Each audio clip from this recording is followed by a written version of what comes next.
थोड़ा पीछे हो जाओ, थोड़ा पीछे हो जाओ, थोड़ा पीछे हो जाओ। जनाबी डॉक्टर फारूक अब्दुल्ला साहब जाए खोलची रुजू आराम सर रुजू याद करो ये कुछ जाए मुकर्रर ईदगाह में गश्त क्या है जीत हमारी इंशाअल्लाह, जीत हमारी इंशाअल्लाह, उमर साहब सिंह इंशाअल्लाह। वादा किया था, मैं उस पे मुकरना नहीं चाहता था, लेकिन मेरी उम्मीद भी थी कि वो आपके लिए काम करेगा, मेहनत करेगा, गांधरबल की तरक्की में अपना हाथ बटाएगा। आज वो मेरी मुखालफत कर रहा है। चलिए ठीक है, कल तक मैं ठीक था, आज मैं ठीक नहीं हूं, चलिए कोई बात नहीं। आज वो एक ही जो है नारे पे मुझे मुखालफत कर रहा है कि मैं बाहर का हूं। ठीक है ना, अगर आपके पास मेरे बारे में इसके अलावा और कुछ कहने के लिए है नहीं तो मैं ये तस्लीम करता हूं, क्योंकि आप ये नहीं कह सकते हो कि मैंने किसी से रिश्वत खाया, आप ये नहीं कह सकते हो कि जो हमने काम गांधरबल में किए उनका एक डबल पैसा मेरे जेब में गया। उसके सामने एक चैलेंज डालता हूं, मेहरबानी करके इन 2 दिनों में वो जरा अपने काम गिने जो उसने एज एमएलए गांधरबल के लिए किए, और फिर मैं अपने काम गिने। सिर्फ और सिर्फ उन कामों को गिनूंगा जो मैंने 6 साल में आपके एमएलए के तौर पे किए, चाहे वो पुल के काम हो, चाहे सेंट्रल यूनिवर्सिटी हो, चाहे अस्पताल हो, चाहे सेक्रेटेरिएट हो, चाहे डीजी भर्ती हो, चाहे न्यू एडमिनिस्ट्रेटिव यूनिट्स हो, मैं उनका लिस्ट बनाऊंगा।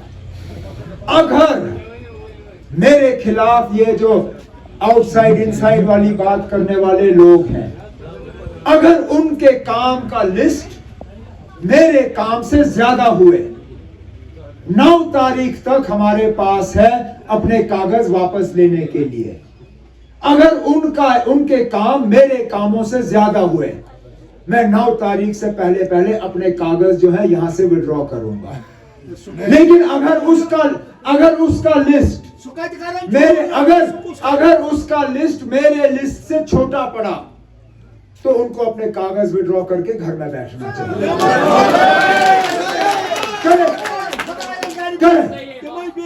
मैं भी देखूं, आपको बड़ा शौक है ना ये अंदर और बाहर करने का। अरे नाम, आपके अंदर बाहर करने से यहां लोगों के मुतालबे हल नहीं होंगे। आपका अंदर बाहर करने से नौजवान जो बेरोजगार बैठा है उसको रोजगार नहीं मिलेगा। बीजेपी को हम रोकने की काम कर रहे हैं, उल्टा ये लोग जो है बीजेपी की जोली में जाके अपना सीट डालने का काम करेंगे। ये कौन सा ऐसा बीजेपी का लीडर है जिसने अपनी तकरीरों में ये नहीं कहा कि अगर हमें 4-5 सीट कम पड़ गए हम आजाद उम्मीदवारों के साथ हुकूमत बनाएंगे। सीधी बात है ना, आजाद उम्मीदवार और बीजेपी दोनों को वोट डालना एक बराबर है, बिल्कुल जरूर एक बराबर। और ये वो बीजेपी है जिसने हमें परेशान और तंग करने में कोई कसर बाकी नहीं है। आजम साहब ने चूल्हे तो बांटे, हर घर में उन्होंने कहा ये गैस का चूल्हा ले लो, लेकिन ये बताना भूल गए कि चूल्हा चलाने के लिए आपको सिलेंडर भी खरीदना पड़ेगा और सिलेंडर की कीमत रोज बढ़ती जाएगी। ये हम लोग हैं जिन्होंने मंशूर में वादा किया है कि हमारी हुकूमत आएगी तो साल में 12 सिलेंडर मुफ्त हम बांटना शुरू करेंगे। नेशनल कॉन्फ्रेंस ने अपने मंशूर में यहाँ के नौजवानों से वादा किया है कि हमारी हुकूमत आई तो हम यूनिवर्सिटी के लेवल तक अपने बच्चों को मुफ्त तालीम फराहम करना शुरू करेंगे दोबारा। नीयत मेरी साफ है, मैं यहां आपको धोखा देने के मकसद से नहीं आया, मैं आपके वोट को जाया करने यहां नहीं आया। मेरा यहां आने का मकसद सिर्फ इतना ही है कि 2014 में जहां हमारे काम रुक गए थे उनको हम दोबारा शुरू करें।